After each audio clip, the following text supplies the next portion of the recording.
My name is Ryan Delaney, and I'm 45 years old. I run a small woodworking shop on the edge of town, after spending 20 years managing my father Robert's hardware store, while perfecting joinery techniques after hours. The morning light catches sawdust motes floating above my workbench, where the scent of cedar oil mingles with fresh-cut oak. My fingers, calloused from decades of craft work, trace pencil marks on raw timber. Sunday dinners with my parents have grown strained, Dad's eyes narrowing whenever I mention expanding my little hobby, as he calls it. My shoulders tensed last week when he suggested I was wasting potential. What he doesn't know, I've developed proprietary joinery techniques customers already recognize by sight alone. My workshop holds the future he can't see. But let me start from the beginning. I'd rehearsed my resignation speech a dozen times that morning. Standing before the bathroom mirror, I practiced keeping my voice steady while my stomach twisted itself into sailor's knots. By the time I pulled into Delaney's hardware parking lot, I'd settled on direct and dignified. No melodrama, just facts.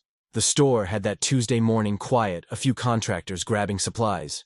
The weekend DIY rush long gone. Dad was where he always was, hunched over the back office desk, squinting at inventory, spreadsheets like they held some ancient code only he could decipher. "Got a minute?" I asked, closing the office door behind me. The neon sign outside buzzed through the thin walls, casting an unnatural blue glow across his weathered face. The receipt printer chattered in the background, spitting out the day's first sales reports. "Make it quick, Ryan. Distributors coming at 10. He didn't look up. I took a deep breath. "I'm giving my notice. 2 weeks. His pencil stopped mid-column. "Notice for what?" "I'm leaving the store, opening my own workshop across town." Now I had his attention. He leaned back in his chair, the springs protesting loudly. "Workshop? Doing what exactly?" "Custom American hardwood furniture, repairs, heirloom restorations." I spoke each word with deliberate precision. "I've been building the business plan for 3 years. 3 years.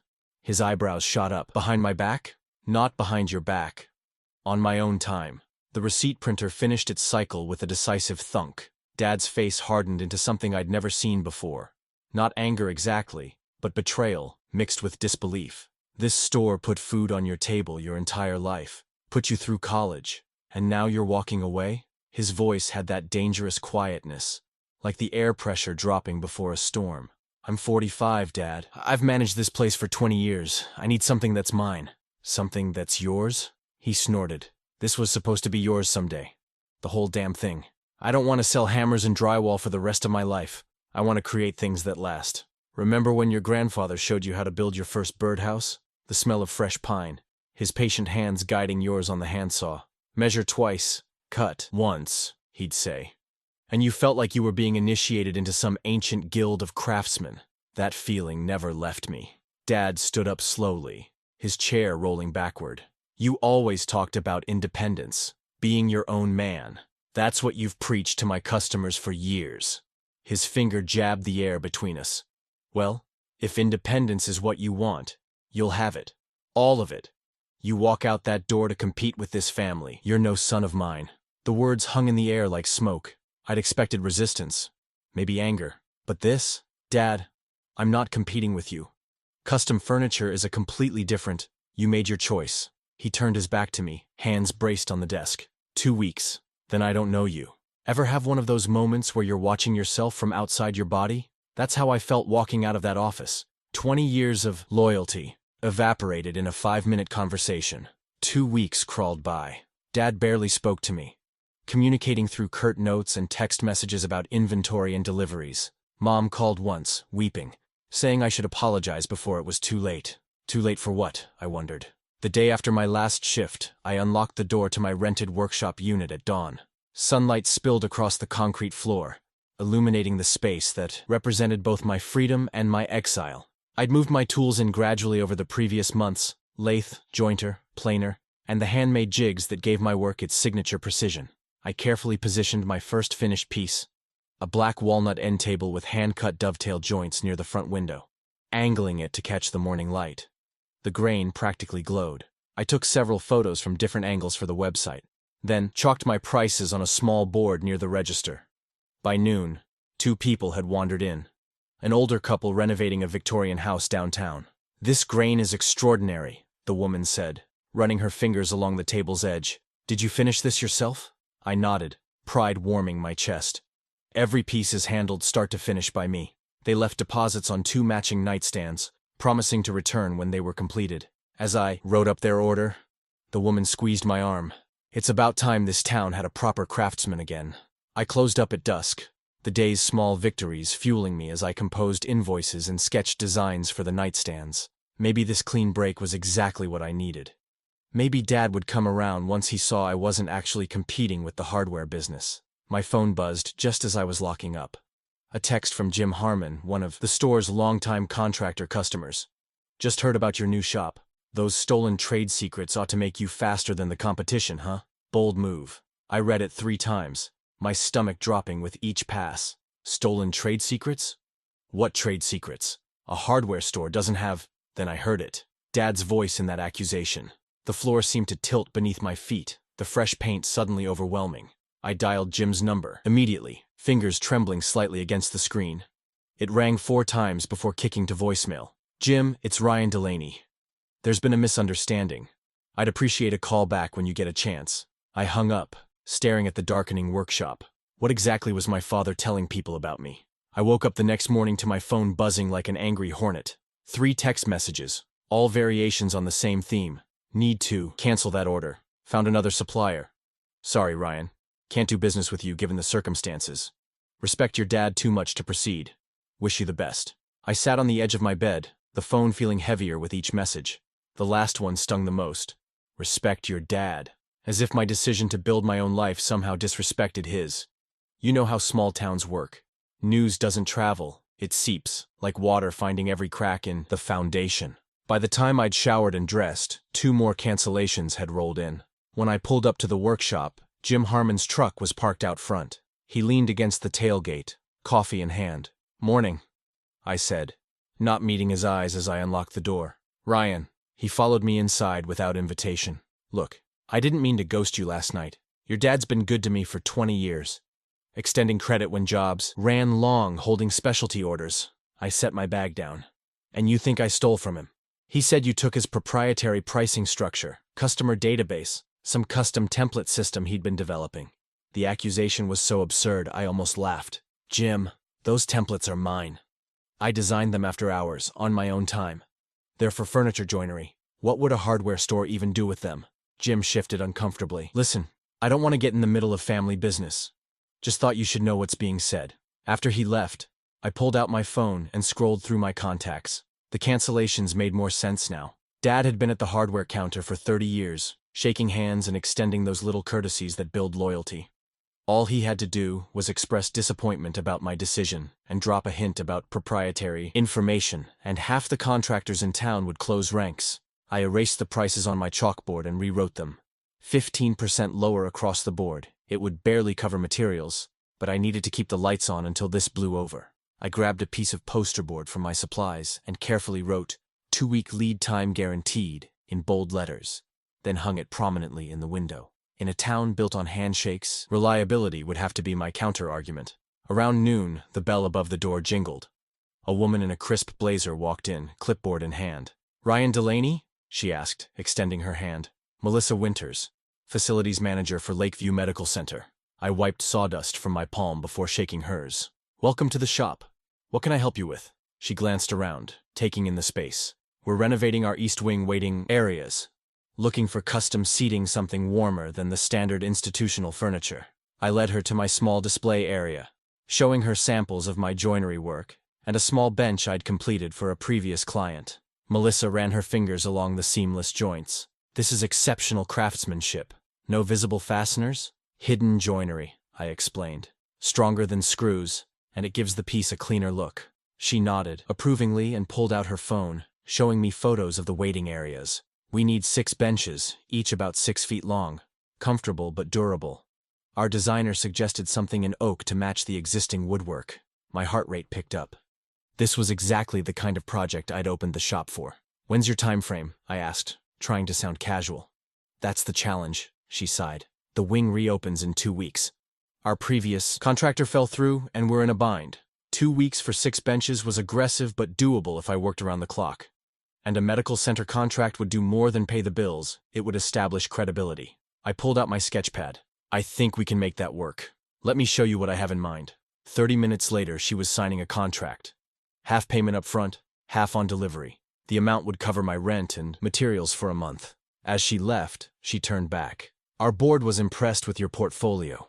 Don't make me regret going with the new guy in town. After she left, I took my first deep breath in days. I ran inventory on my oak stock, ordered the additional hardware I'd need, and scheduled finish room time. The tight deadline meant I'd need to plan backward finish work on day 12, final assembly on days 10 and 11, which meant joinery needed to be complete by day 9, accounting for glue-up and curing windows. I locked up that evening and drove home, mentally drafting a production calendar. 6 benches in 14 days. Tight, but doable. Each day would need clear targets. Cutting on days 1 and 2, joinery on 3 through 7, assembly on 8 and 9. My phone rang just as I pulled into my driveway. Unknown number, but the area code matched the medical center's headquarters. Ryan Delaney Custom Woodworking, I answered, trying to sound more established than my week-old business card suggested. Mr. Delaney, a polite voice began. This is Thomas Whitfield from Lakeview Medical Center's procurement office. I understand you signed a contract with Ms. Winters today. That's right, I said, a knot forming in my stomach. Is there a problem? Not exactly. We've been contacted by a long-standing regional supplier who says they can provide similar benches at a lower price point with faster delivery. Before we proceed with your contract, I wanted to see if you might be willing to adjust your terms. My hands tightened on the steering wheel. A long-standing regional supplier. I didn't need 3 guesses to know who that was. The knot in my stomach tightened. I didn't need to ask who this long-standing regional supplier was. My father's hardware store had been leveraging vendor contacts and volume discounts for decades. He couldn't match my craftsmanship, but he could certainly undercut my pricing. Mr. Whitfield, I said, keeping my voice steady, I appreciate your call. The contract we signed today includes custom joinery techniques and hand-selected materials that can't be replicated by mass production. But I understand you need to do your due diligence. Indeed we do, he replied coolly. Ms. Winters was quite impressed with your work, but the board requires we consider all competitive options. We'll be in touch. The line went dead, and I sat in my driveway staring at nothing. So this was Dad's play. He couldn't stop me from opening my shop, but he could damn well make sure I didn't succeed.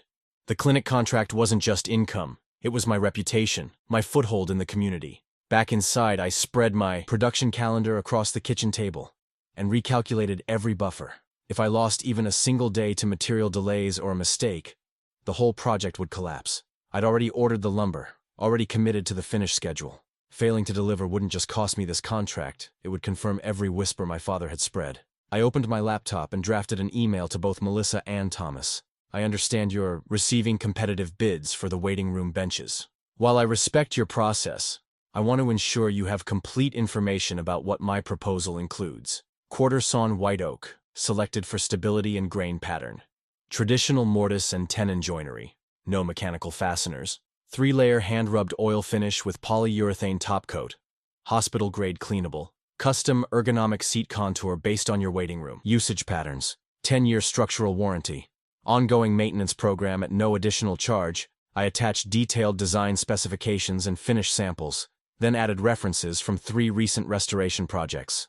None were as large as the clinic job, but all showcased my attention to detail. I hit send, knowing it might not be enough. The familiar clatter of a diesel engine drew me to the window. Dad's delivery truck, the one I'd driven countless times, rolled to a stop at the curb outside my house. The logo I'd helped design years ago gleamed under the streetlight. The truck idled for nearly a minute, like a dare, before pulling away without anyone getting out. Message received. I could have called him, could have driven to the store and confronted him directly, but that's what he wanted. A scene. Evidence of my instability he could share with potential clients. Instead, I grabbed my jacket and drove back to the shop. Under the harsh fluorescence, I began milling stock for the benches. Contract or no contract, I needed to be ready. Each piece I cut, I photographed. Each joint I test fit, I documented. If quality was my only advantage, I'd make damn sure it was undeniable. My phone chimed at 9:18 p.m. Email from Thomas Whitfield. Mr. Delaney, thank you for your detailed specifications. The procurement committee has placed your contract on hold pending review of all proposals. We expect to make a final decision within 72 hours. Regards, Thomas Whitfield, Procurement Officer. I set the phone down and felt my heartbeat in my throat. 3 days of limbo, while my father worked his connections. 3 days of uncertainty while my rent clock ticked. The clinic contract wasn't just an order anymore. It was the cliff edge between survival and failure. I wiped sawdust from my hands and made a decision. I'd work through the night to gain a day on the schedule. Tomorrow morning, I'd bring material samples and a full-scale joint mock-up to the clinic. Email couldn't convey what hands-on demonstration could. At midnight, I killed the shop lights but left my workbench lamp burning. As I locked up, I pictured my father walking into the clinic lobby at sunrise, shaking hands with Thomas Whitfield, offering volume, discounts, and expedited delivery from his trusted suppliers. What he couldn't offer was the thing I'd spent nights and weekends perfecting while managing his store, the thing he'd always dismissed as my hobby, the one advantage he couldn't undercut or outmaneuver. I got in my truck, exhausted but resolute. The game had changed. But so had I. Dad had taught me business was war. He just never expected to face me across the battlefield. I arrived at the clinic at 7:45 a.m., carrying a canvas bag of samples and a small bench section that had taken most of the night to finish. The waiting room was already half full with patients clutching clipboards. Thomas Whitfield met me at the reception desk, his expression professionally neutral. "Mr. Delaney, we weren't expecting you. I thought you might appreciate seeing the quality firsthand." I placed the bench section on the counter. "This is exactly what I'm proposing: quarter-sawn oak, traditional joinery, hospital-grade finish." He ran his hand over the surface almost reluctantly. "It's very nice craftsmanship. Feel the edge profile." I guided his hand to the front lip. "Ergonomically designed for comfort during extended sitting. Every edge is hand-shaped, no sharp corners or pressure points." Melissa from facilities joined us, coffee in hand. "Is that the sample?" "Yes, ma'am." I turned the piece to show the underside. "Take a look at the joinery, no screws, no nails. These benches will last decades, not years." For the next 30 minutes, I walked them through every detail. I invited passing nurses to test the finish with their sanitizer. I showed them photos of similar pieces I'd built. I even offered free delivery and quarterly on-site touch-ups for the first year. "I appreciate you coming in," Thomas said finally, checking his watch. "We'll factor this into our decision." "When do you expect to decide?" I asked. "Soon," Melissa said, not meeting my eyes. "We'll be in touch." I recognized the tone. They'd already decided, but protocol required the appearance of consideration. I loaded my samples back into my truck, feeling the weight of more than just oak and canvas. Back at the shop, I messaged every customer who'd ever bought so much as a cutting board. I extended warranties on past projects. I offered rush jobs at regular rates. 2 people answered, one apologetically explaining they'd decided to go another direction, the other promising to circle back when things settle. Things weren't settling. They were crumbling. I logged my inventory, counting board feet of walnut and cherry that suddenly seemed excessive. At current burn rates, I had maybe 6 weeks before I'd need to take out another loan. 6 weeks to reverse a narrative my father had spent decades crafting. The dust collector hummed, then stopped automatically when it sensed no activity. The silence felt like mockery. No cutting, no sanding, no future. I sat at my workbench and let myself consider the unthinkable. Maybe Dad was right. Maybe I wasn't built for this. Maybe everything I knew about woodworking, about business, about perseverance, maybe it was all borrowed knowledge, handed down from a man who knew exactly how fragile it was. The thought turned my stomach. I'd spent 20 years dreaming of this shop, of pieces bearing my signature, not his company logo. Was I really going to let it slip away without a fight? I cranked the radio and started ripping stock for the benches, contract or no contract. I'd finish them. I'd show them. I worked past midnight, pushing through fatigue, gaining ground on a schedule that might not matter. When the last clamp was tightened, I stepped back and surveyed my empty order board. The whiteness of it, the blankness, seemed to glow in the shop lights. Maybe it was time to pull the plug, cut my losses, call Dad and see if there was still a place for me at the store. My hands clenched at the thought, calluses pressing into my palms. Those hands knew things his didn't. Those hands had built things his couldn't. But hands don't pay rent. I shut down the compressor, killed the lights, and stepped into the alley behind my shop. The night air hit my face, cool and clarifying. I locked the door, gripping the cold metal doorknob like it was the last asset I had left. A quiet knock sounded behind me. I turned, half expecting to see my father standing there with that mix of triumph and pity I'd grown to hate. Instead, I found Mark, Benton, my father's longest-standing competitor in town, studying my shop window with a practiced eye. He'd been in the game for 30 years, ran a tidy operation on the north side that specialized in cabinets and built-ins. "Those your benches?" he asked, nodding toward the window where my clinic project stood clamped and curing. Yeah, I managed, unsure why he was here, what he wanted. Mark stepped closer, squinting at the joinery, the grain, selection, the finish. He ran weathered fingers along an edge, testing it with the sensitivity of someone who'd touched 1,000 such surfaces. Good work, he said finally. Real good work. Want to come in? I asked, fishing my keys back out. Coffee's probably still warm. Mark nodded, following me inside as I flipped the fluorescents back on. The harsh light bounced off the machinery, casting sharp shadows across the sawdust-dusted floor. I noticed how his eyes moved, methodical, professional, taking inventory of my setup. He wasn't just looking. He was reading the shop like a book. Where I'd placed the table saw relative to the planer. How my finishing station caught the best natural light. The custom jigs hanging on pegboard, each one purpose-built for repeatable precision. There was no judgment in his assessment, just recognition. What brings you by this late? I asked, pouring us each a mug of coffee that had gone from hot to barely drinkable. Mark took a sip without complaint. Saw your lights on, been meaning to stop by since you opened. Most people don't visit competitors after hours. Most competitors aren't Robert Delaney's son. He set his mug down and walked over to examine my in-progress benches. These for Westside Medical? My stomach tightened. How'd you know? Small town. Heard they were shopping around. He ran his hand along the curved back support. These are beautiful. Ergonomic, too. I sighed and leaned against my workbench. Yeah, well, they might never see the waiting room. My father's underbidding me. Offered to deliver in half the time. Classic Robert, Mark muttered. Been dealing with that for 23 years. 23 years? How do you stay in business with him constantly undercutting you? Mark's weathered face cracked into a smile. By being better. And by knowing things he hopes nobody finds out. The way he said it made me pause. There was weight behind those words. These joints, he continued, pointing to where I'd used a modified Nakashima-inspired butterfly to reinforce a natural edge. This is signature work. Nobody in this town does joinery like this. Not even your old man. No rumor can erase craftsmanship.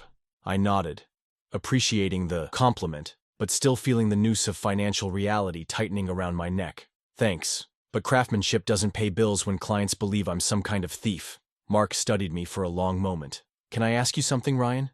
Do you want to know the truth about your father's supply chain? My heart skipped. What do you mean?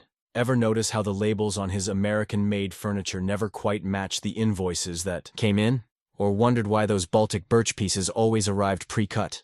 The knot in my stomach grew tighter.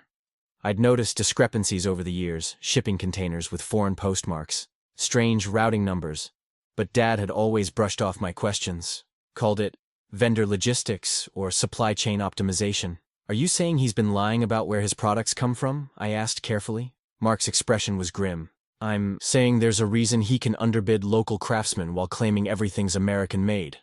And there's proof. I swallowed hard. Part of me didn't want to know. Didn't want to confirm what I'd suspected. But the larger part, the part that had bet everything on this shop, needed the truth. If there's evidence, I said slowly, I'd want to see it. This stays between us?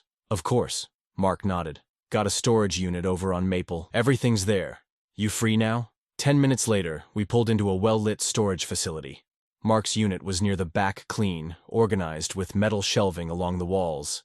He didn't waste time, heading straight for a cardboard banker's box labeled Delaney Supply Records in neat block letters. Been collecting these for years, he explained, sliding the box across a small work table that sat against one wall. Started when he undercut me on the library renovation project. Cost me 3 employees. I stared at the box. It looked so ordinary, so innocuous. Just cardboard and tape and a handwritten label. But what it contained might change everything. My relationship with my father, the future of my business, perhaps even my understanding of the past 20 years. You sure you want to see this? Mark asked quietly. My fingers tapped the lid. If I open this, it changes everything, doesn't it? Truth has a way of doing that. I took a deep breath. The fluorescent lights hummed overhead, the only sound in the unit beside our breathing. My father's words echoed in my head. If you walk away, you're no son of mine. Maybe I'd already lost him. Maybe I never really had him to begin with. Show me, I said. I lifted the lid off the box, and my world shifted on its axis. Inside were stacks of documents organized in clear plastic folders, each labeled by year. I pulled out the most recent one and found purchase orders side by side with shipping manifests. The orders came from my father's hardware store. The shipments, from factories in Malaysia, Vietnam, and China. These are dated weeks before the products hit the showroom floor, I said, flipping through page after page. My fingers traced the timeline. Manufacturing dates overseas, then shipping dates, then arrival dates at U.S. ports. All well before the proudly Made in America labels were slapped on them. Mark nodded. Keep going. The next folder contained photographs, dozens of them, showing pallets stacked high in warehouses with concrete floors and workers who definitely weren't from anywhere near our town. I squinted at the labels visible on the crates. SKU numbers I knew by heart. They matched the bestseller line Dad had been crowing about for years.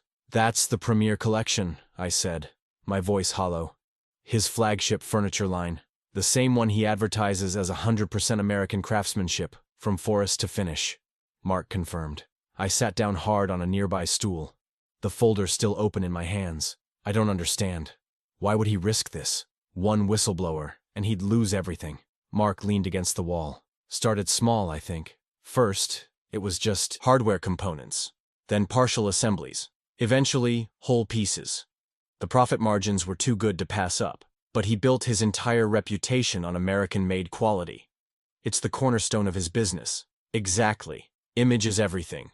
Substance is negotiable. Mark shrugged. Most of us smaller outfits figured it out years ago, but nobody said anything. Why not? I asked, though I already knew the answer. Mutually assured. Destruction. He dragged down half the businesses in town with him. Suppliers, retailers, contractors who used his materials. Plus, he's got dirt on everyone. The Chamber of Commerce president's gambling debts? The building inspector's drinking problem? Your dad keeps receipts. I remembered how he'd always been the one to handle the delicate situations at the store. Customer complaints that mysteriously went away. Permit problems that solved themselves overnight. Jesus, I muttered. The man who lectured me about taking shortcuts my whole life built his whole empire on them. Mark finished. The irony cut deep. How many times had Dad slowed my work at the store to check that every bolt was American-made? How many lectures had I endured about the Delaney Standard and our responsibility to the community? I picked up another document, a bank transfer to a manufacturing broker in Shanghai dated 3 years back. The amount made my eyes widen. That's the restoration hardware contract, I said. He told everyone he'd hired extra local craftsmen to handle the volume. The only extra help was 5,000 miles away, Mark said. I ran my hand through my hair, breathing through a surge of betrayal that threatened to choke me. For a moment, I just sat there, letting it all sink in. The man who'd raised me, who'd disowned me for daring to step out on my own, had built his reputation on a foundation of lies. You okay? Mark asked after a while. No, I admitted, but I will be. I closed the folder and looked up at him. What good is this if we can't use it? How do we convince the clinic without turning this into a public bloodbath? Mark scratched his chin. We need clean, verifiable links. Something the clinic's risk management team can validate, without us looking like we're just slinging mud. I nodded, gears turning. Serial numbers on the products that match the foreign invoices. Maybe shipping container tracking. Better yet, Mark said, we get our hands on one of his pieces from the line he's offering them. Show the hidden markings that prove its origin.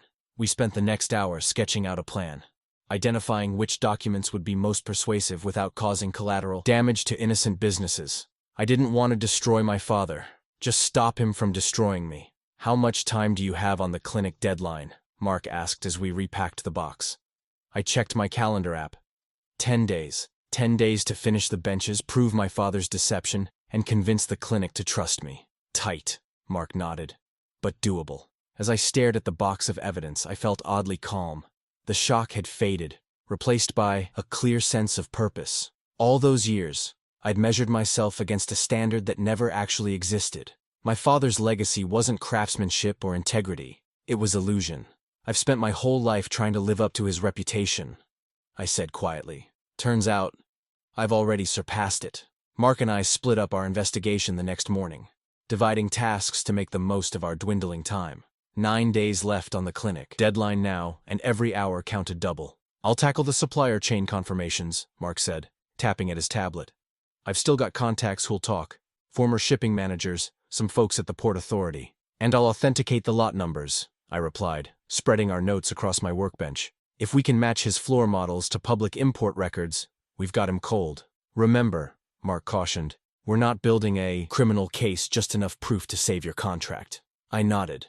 Clean, verifiable links. No mudslinging.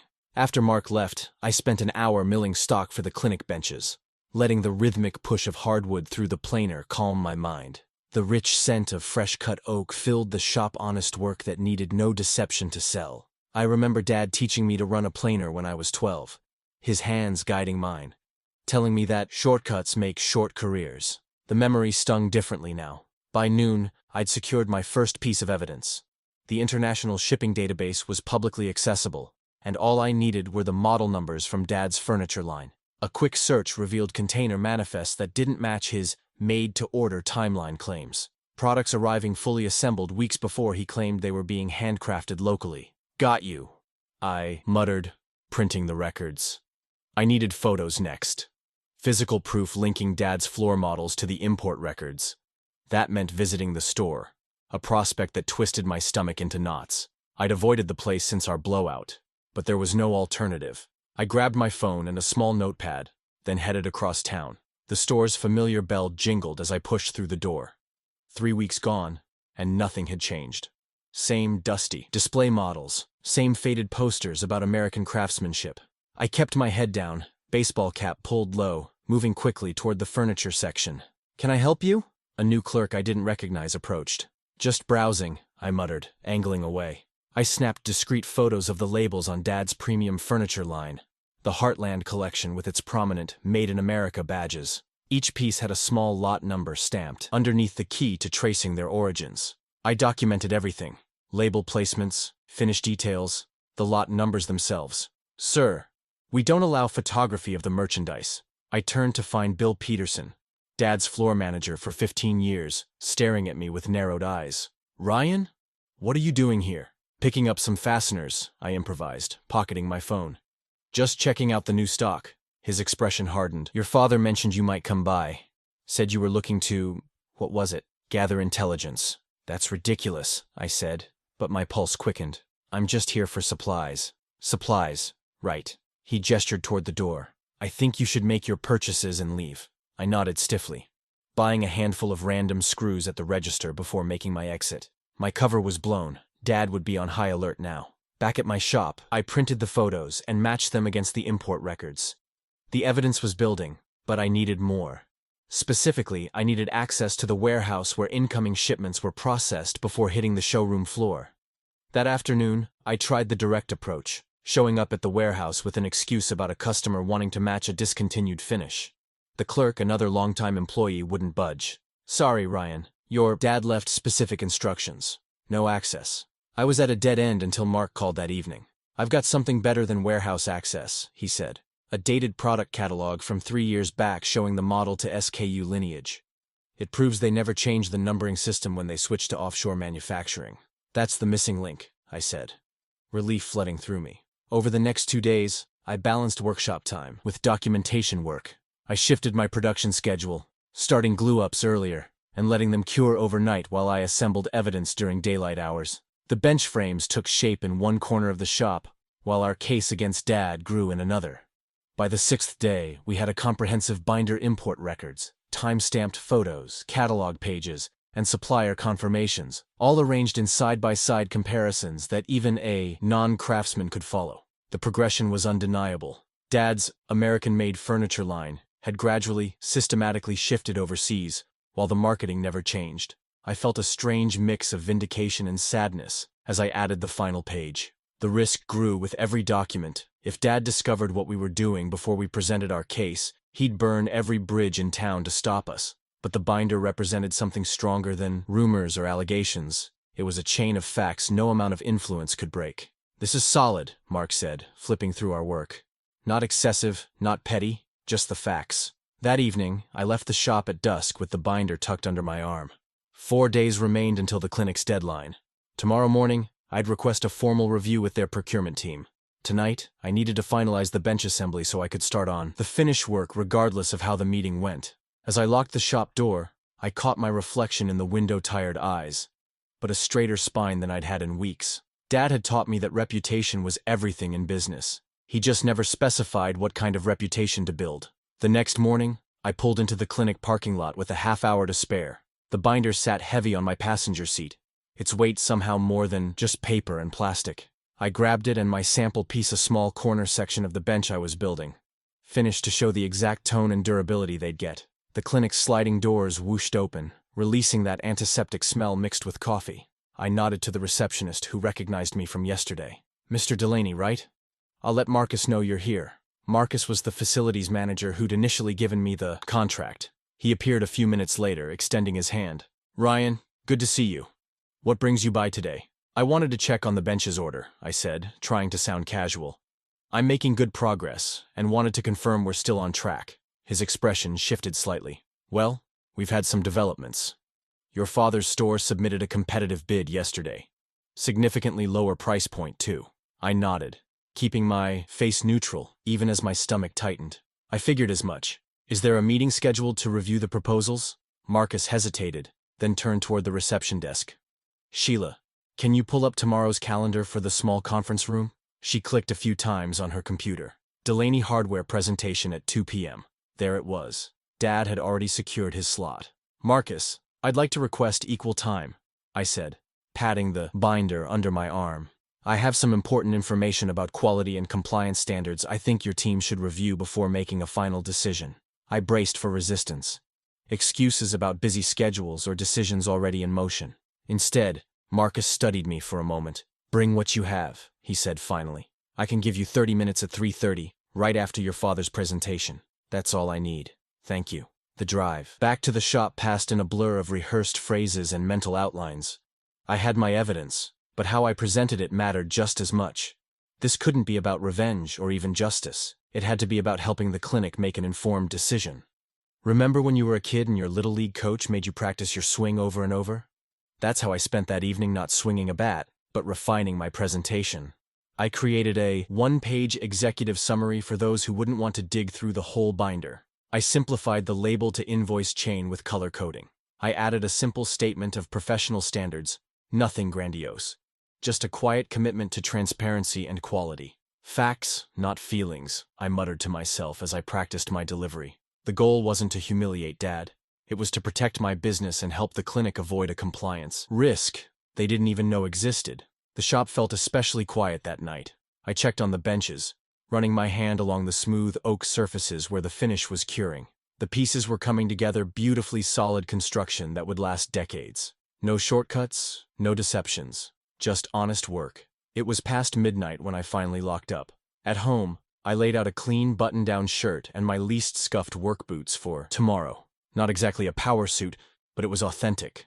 I wanted them to see exactly who I was, a craftsman who stood behind his work. Sleep came in fits and starts. By 5 a.m. I gave up and headed back to the shop, checking joinery lines and final finish quality under the harsh shop lights. Everything looked good. I loaded the complete sample section into my truck and headed toward the clinic, rehearsing key points. Stick to the facts. Keep it professional. This isn't personal, but of course it was personal. Dad had made it personal the moment he decided to destroy my reputation, rather than wish me well. I parked in the same spot as yesterday and gathered my materials. The conference room was on the second floor, a small space with a table that could seat 8. I arrived 15 minutes early, but the door was already open. I stepped inside and froze. There, on the conference table, sat 2 samples side by side. On the left was mine, the corner section I'd brought last time, with its careful joinery and hand-rubbed finish. On the right was Dad's, nearly identical in appearance, but with subtle differences only a craftsman would notice. Someone had placed them together for comparison. I set my binder on the table and studied both pieces. Dad's was good. I couldn't deny that. He'd been doing this longer than I'd been alive. But, looking closely, I could see the telltale signs of mass production. Slightly uneven stain application. A corner joint that was secure but not quite flush. A finish that looked great, but wouldn't hold up to hospital-grade cleaners over time. The door opened behind me. I turned, expecting Marcus, but instead found myself face to face with my father for the first time since he'd disowned me. Dad looked older than I remembered, the lines around his eyes deeper, his shoulders slightly stooped. For a second, I saw the man who'd taught me to sand with the grain, not against it. "Ryan." He nodded curtly, like I was just another vendor. "Dad." The word felt strange in my mouth. The air between us crackled with 30 years of history. Before either of us could say more, Marcus appeared in the doorway with 3 other people. A woman with a tablet I recognized as the procurement director, a younger man in a tailored suit, and an older gentleman with wire-rimmed glasses. "Let's get started," Marcus said, gesturing everyone to seats. "This is Ryan Delaney, the independent craftsman I mentioned, and Robert Delaney from Delaney Hardware and Supply. They're both bidding on our waiting room project." The man in the suit nodded. "Craig Wilkins, Risk Management." The introductions continued, but my focus narrowed to the task at hand. Dad settled into a chair across from me, his face a mask of professional confidence. He thought this was just about price and connections. He had no idea what was coming.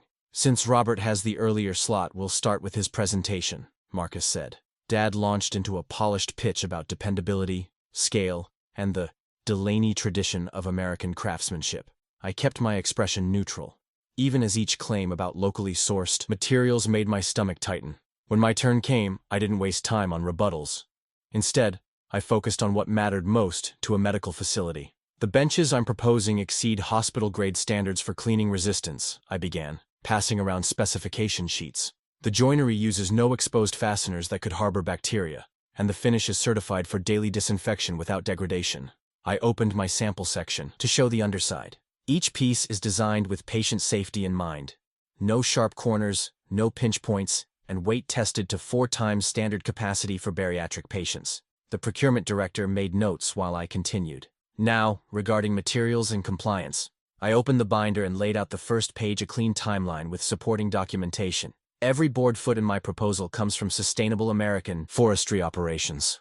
I've included chain of custody verification for all materials." Craig, the risk manager, leaned forward, suddenly more interested. "You mentioned compliance," he said. "Are there specific regulatory concerns we should be aware of?" This was the opening I needed. I took a deep breath. When evaluating furniture for healthcare settings, material sourcing becomes a compliance issue, I explained, my voice steady. "Some manufacturers may claim domestic production while actually using imported components." Dad shifted in his seat, but I kept my focus on Craig. "In this binder, you'll find documented evidence of a specific pattern." I turned to a color-coded page showing invoice numbers matched to shipping manifests. "These are overseas factory orders placed by Delaney Hardware and Supply, dated February 12th. And these are the same products labeled as Made in America in their catalog on March 1st. I didn't editorialize. I didn't need to.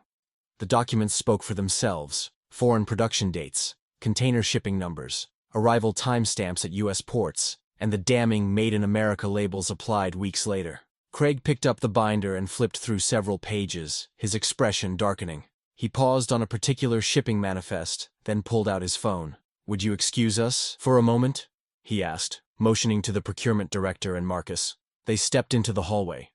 Through the glass partition, I could see Craig showing something on his phone, the procurement director's eyebrows rising as she cross-checked a document. Dad leaned toward me, his voice a harsh whisper.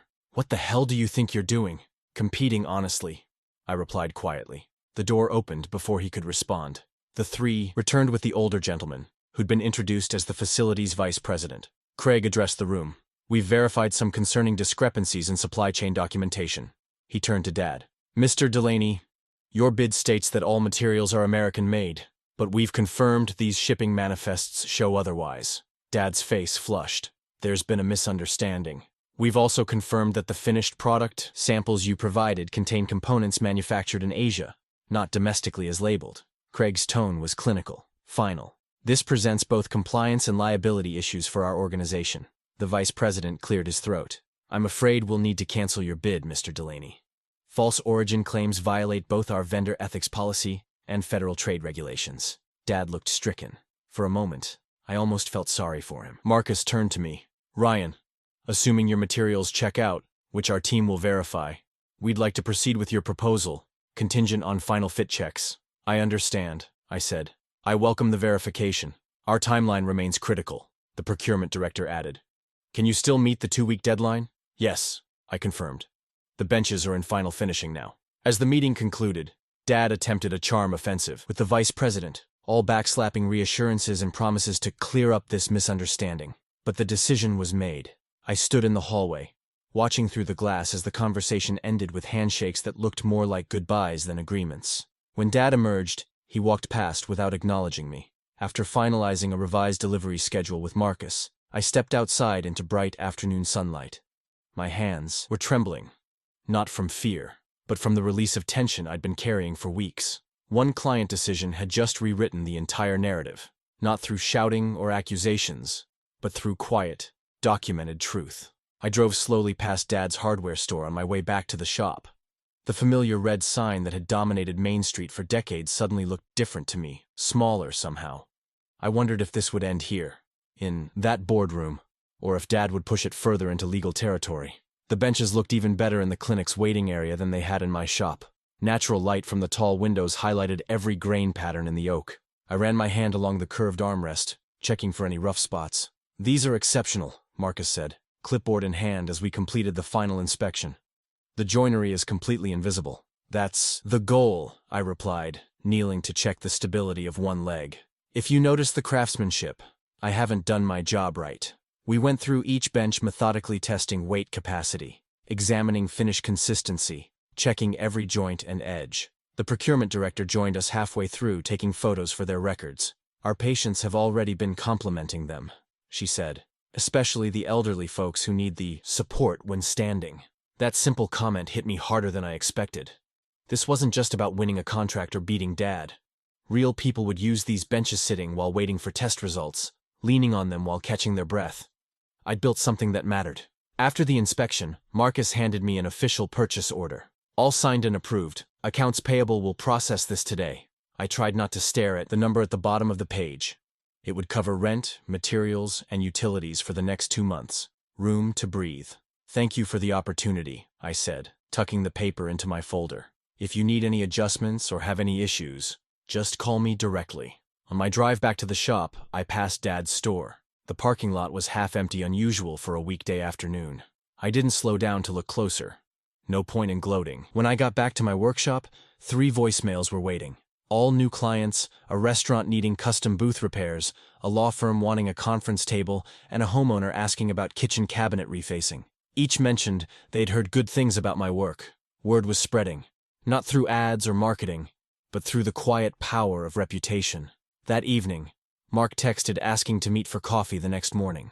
His message was cryptic. "Situation developing. Need to talk strategy." I was at the diner by 7, nursing my first cup when Mark slid into the booth across from me. "You seen this?" he asked, sliding a folded paper across the table. It was a formal-looking letter addressed to Delaney Hardware and Supply, referencing false and misleading country of origin claims, and demanding documentation for all products labeled as American-made over the past 5 years. "Law firm out of Portland," Mark explained. "They're gathering plaintiffs for a class action. 3 customers from your dad's store have already signed on."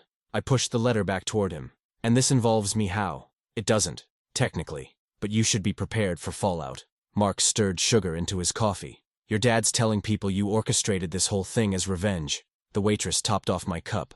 I waited until she walked away before responding. "I just showed the clinic the truth. What happens next isn't my concern. It might become your concern. There's talk about reporters digging into the whole situation." I remembered the feel of sawdust between my fingers during those long nights building the clinic benches. The simple honesty of wood doesn't lie about what it is. "Look," Mark said, leaning forward.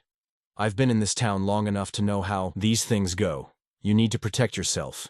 Make sure your own sourcing is transparent and documented." He was right. I spent that afternoon updating my website with a new materials and sourcing page, listing every supplier, their location, and certification standards. I added a note welcoming third-party verification of any claim made. The next morning, 2 more jobs came in. Then 3. By afternoon, I was scheduling consultations 2 weeks out. Each caller mentioned some version of, "I heard you're the real deal." No one directly referenced Dad's situation, but the implication hung in the air. Later that day, I was applying finish to a small side table when my phone buzzed with a text from Mark. "Heads up.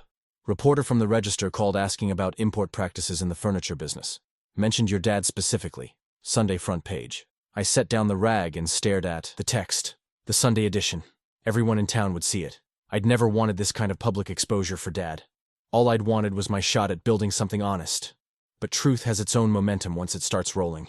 That evening, as I wiped finish from my hands and locked up the shop, I thought about how a whole town was about to choose sides, not just in whispered conversations at the hardware counter, but in black and white print. That couldn't be unsaid.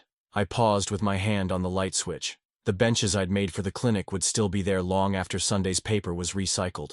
That's what mattered. Building things that last. Sunday morning arrived with the soft patter of rain against my bedroom window. I rubbed sleep from my eyes, threw on a jacket, and drove to Miller's Corner store where the newspaper rack stood by the entrance. The front page hit me like a physical blow. Made in America? Local business under fire for import practices. Below the headline stretched a photo spread showing foreign warehouses with pallets clearly labeled with Dad's inventory codes. A worker in the foreground held up a component that would later be assembled and sold as proudly American-made. The sidebar titled, "What the Law Says," laid out federal regulations on country of origin labeling in stark, damning detail. I paid for my copy and a coffee, nodding to Mrs. Miller, who studied my face with undisguised curiosity. "Quite the story," she said, her voice carefully neutral. "Just saw it myself," I replied, keeping my tone even. Walking back to my truck, I spotted 3 different people reading the paper on their porches. A few glanced up as I passed. No one waved. I drove through downtown, where Sunday morning normally meant a bustling Main Street, folks heading to church, others to brunch at Rosie's Diner. Dad's hardware store sat dark, the lights off despite the posted hours. A hastily printed sign hung crooked in the window, "Closed for inventory." I didn't stop. By Monday afternoon, word around town was that 3 suppliers had put Dad's accounts on hold pending review of documentation. 2 contractors who'd bought exclusively from Delaney Hardware for decades had canceled their accounts. The Chamber of Commerce was reassessing his Business of the Year nomination. Meanwhile, my phone wouldn't stop ringing. "Is Friday possible for a consultation?" a woman asked, explaining she needed built-ins for her dining room. "I can squeeze you in at 4, I told her, penciling her name into the last open slot that week. For the first time since opening, my order board was completely filled. Names and projects written in chalk, stretching 3 months out. I'd need to hire help soon if this continued. When Mark dropped by with coffee Tuesday morning, he lingered by that board, shaking his head with a low whistle. "Looks like the town's made its choice," he said. I just shrugged and accepted the coffee. "I'm not celebrating. No one's asking you to." He took a sip from his own cup. "But you don't have to pretend it's not a relief either." That evening, I sat at my workbench finishing the clinic benches. The wood felt warm under my hands as I worked the finish into the grain. There was something meditative about it. The smell of linseed oil. The rhythm of the cloth moving in small circles, revealing deeper and richer color with each pass. My phone buzzed with a text from Mom. "First contact in weeks. Your father won't leave the house. This is destroying him." I set the phone down without replying. What could I possibly say? I hadn't wanted this collapse, just my chance to build something honest. But the complicated grief I felt surprised me, mourning a father-son bond that had snapped under the weight of a brand. All those Sunday dinners, fishing trips when I was 12, the day he taught me to use a table saw. My thumb hovered over the screen, tempted to type, "I told you so," or "You brought this on yourself." But I set the phone aside. The work would speak for itself. The next morning, I delivered the benches to the clinic. The facilities manager walked through with me, running his hand along the smooth curves and inspecting each joint. "Outstanding craftsmanship," he said, signing off on the invoice. "We'll definitely keep you in mind for future projects." Back at the shop, I finalized plans for what I was calling my reopening weekend. Though there'd be no ribbon cutting, no speeches, just extended hours, coffee and donuts, and a chance for people to see my work up close. The simple dignity of craftsmanship on display. After closing that night, I stayed late in the shop, working on one final detail. The piece of oak I'd been saving air-dried for 3 years now took shape under my hands and tools. By midnight, I had what I wanted. A hand-carved sign bearing my own surname, Delaney Woodworks. Each letter deeply incised and filled with dark walnut dust mixed with epoxy for contrast. I wiped it down one last time, applied a coat of finish, and set it carefully on sawhorses to dry overnight. In the morning, it would hang above my door, not his name, not his legacy, but mine. Built with my hands, standing on its own merits. I killed the lights and locked up, the rain having given way to clear skies. Stars winked overhead as I walked to my truck, feeling neither triumph nor regret, just the quiet certainty of a man who finally knows exactly where he stands. I got to the shop while dawn was still just a rumor. The polished oak sign was waiting, finish cured to a deep protective glow. I ran my fingers across the lettering, feeling each curve and edge I'd carved with my own hands. This wasn't just wood anymore. It was a declaration. But first things first. I loaded the clinic benches into my truck, secured them with moving blankets and straps, and headed across town. The facilities manager met me at the service entrance, clipboard in hand. "Right on time," he said, checking his watch. We wheeled the benches in together, positioning them along the waiting room wall just as we'd discussed. The wood seemed to come alive under the warm lighting, the grain telling its own quiet story. The manager walked around each piece, running his hand along the arms and backrests. He paused at a joint where I'd used a dovetail with a subtle decorative pin. "Most folks wouldn't even notice this detail," he said, tapping it with his index finger. "But you did," I answered. He nodded, appreciating the point. "That's why we went with you." He signed off on the delivery form and shook my hand, a firm, genuine grip that felt like more than just completing a transaction. "The payment's already processing. Should hit your account by noon. Thank you." Simple words, but they carried the weight of what this meant. Rent covered, supplies paid for, a month's breathing room. When I got back to the shop, I spent an hour rearranging the showroom. Placed a walnut side table near the window where morning light would catch the subtle curves. Positioned a cherry bookcase against the far wall, its adjustable shelves demonstrating both function and form. Set out a few smaller pieces, jewelry boxes, cutting boards, coasters, things first-time customers might feel comfortable purchasing. Just before opening time, the tension I'd been carrying in my shoulders for weeks finally began to ease. The payment confirmation had come through exactly as promised. One honest job, completed on time, paid in full. The first proper cornerstone of my business. Throughout the morning, people wandered in. Some were curious looky-loos, drawn by the Sunday paper's revelations about Dad's business. Others were genuine customers, asking questions about wood types and finish options. I answered them all the same, straightforward, knowledgeable, no hard sell. I noticed how they'd trace their fingers along the edges of my work, testing joints, feeling for rough spots. Their faces would change when they found none. A small nod, a raised eyebrow of approval. Around lunchtime, I spotted Mark leaning against the doorframe, arms crossed, watching a customer examine a coffee table. After the customer left, Mark strolled over. "You did it," he said, his tone matter-of-fact, but eyes shining with something close to pride. No fanfare? No, "I told you so."